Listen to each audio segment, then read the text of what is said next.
make a lot of good points about the censoriousness of the left and the outrageous things that's happening on US campuses now, where they are just shutting down debate and banning people and calling anyone they disagree with a fascist. But I guess it sort of gets undermined when you unleash these kind of primal forces that we're seeing in politics now. Give me a break. If I want to say that feminists are fat and ugly, which, by the way, most of them are, then I will.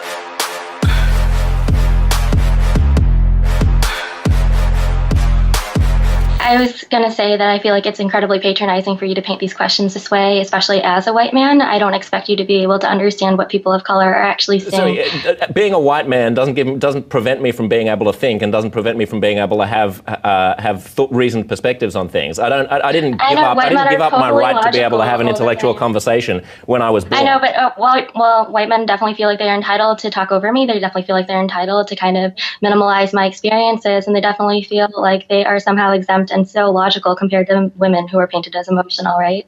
No one's minimalizing your experiences. No one's minimalizing your right to have an opinion. It's just a stupid opinion.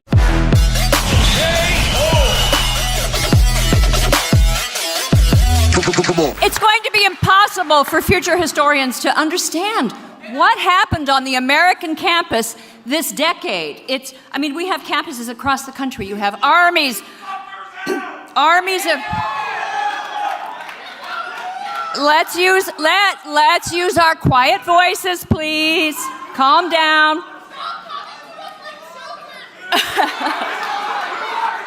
Stop acting like a child, and I will.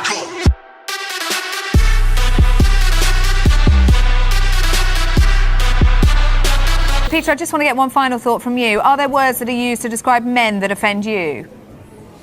Not particularly, and if there are some I don't like, I certainly wouldn't want them banned. But it always goes back to that old adage: sticks and stones may break my bones, but there will always be something to offend a feminist.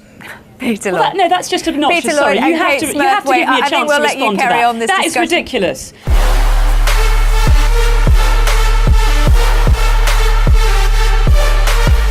Jordan, let me read this tweet to you, and I'll get you to respond to it, because I think it's instructive of the conversation that just took place between the two of you. Can someone please explain to Jordan B. Peterson that there's a difference between freedom of speech and freedom from consequence? Do you agree there's a difference?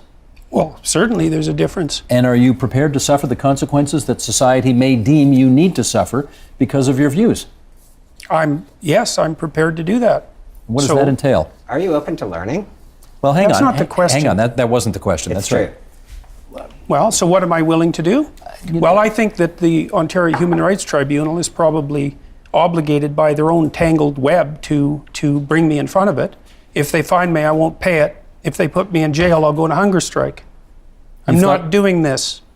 And that's that. I'm not using the words that other people require me to use, especially if they're made up by radical left-wing ideologues. Game over.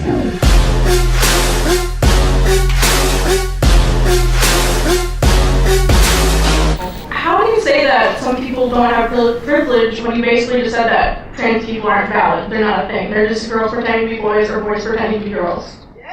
Okay. The idea that sex or gender are malleable is not true.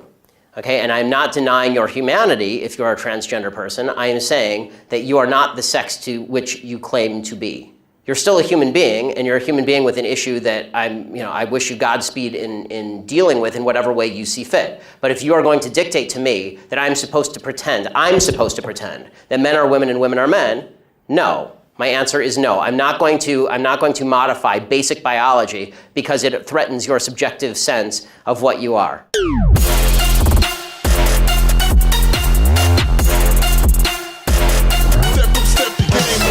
President, since you attacked CNN, can I ask you a question? John Roberts, go ahead, John. No. John Roberts, go ahead.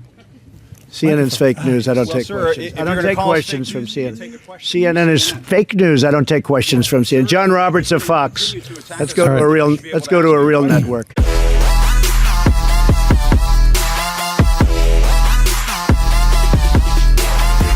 Brexit is an amazing opportunity for Australia. I think the likelihood is we will end up dealing with Britain on the basis of an old friend as a trading partner. We know them, they know us. I think we'll both benefit enormously from additional trade. I also think it has the potential to benefit Europe, because Europe will look at what Britain is doing and become envious and say, well, look, if Britain can do all that, trade with Australia and other countries with which Britain negotiates free trade agreements, why can't we do that too? They've been negotiating a free trade agreement with the United States for, I think, it's the last 20 years, and it's just logjam, it's not going anywhere. I think all of a sudden they will realise what a bunch of dicks they've been. And start dealing with the rest of the world in a sensible fashion.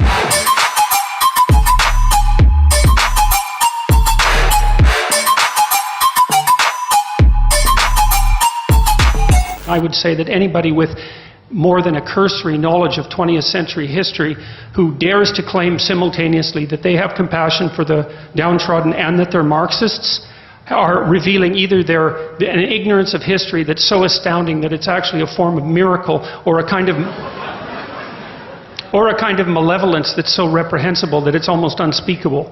Because we already ran the equity experiment over the course of the 20th century, and we already know what the Marxist doctrines have done for oppressed people all around the world, and the answer to that mostly was imprison them, enslave them, work them to death, or execute them. And as far as I can tell, that's not precisely commensurate with any message of compassion. Sorry, tried that, didn't work. We got 100 million corpses to prove it, and that's plenty for me. And if it's not enough for you, well, then you should do some serious thinking, either about your historical knowledge or about your moral character.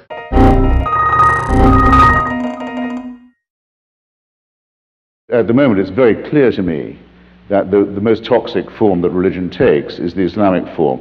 The horrible idea of wanting to end up with Sharia, with a religion-governed state, a state of religious law, and that the best means of getting there is jihad, holy war, and that Muslims have a special right to feel aggrieved enough to demand this, I think is absolute obscene wickedness, and I think their religion is nonsense.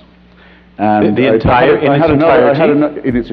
The idea of God speaks to some illiterate merchant warlord in Arabia, and he's able to write this down perfectly, and it contains the answers to all human. Don't waste my time. It's bullshit.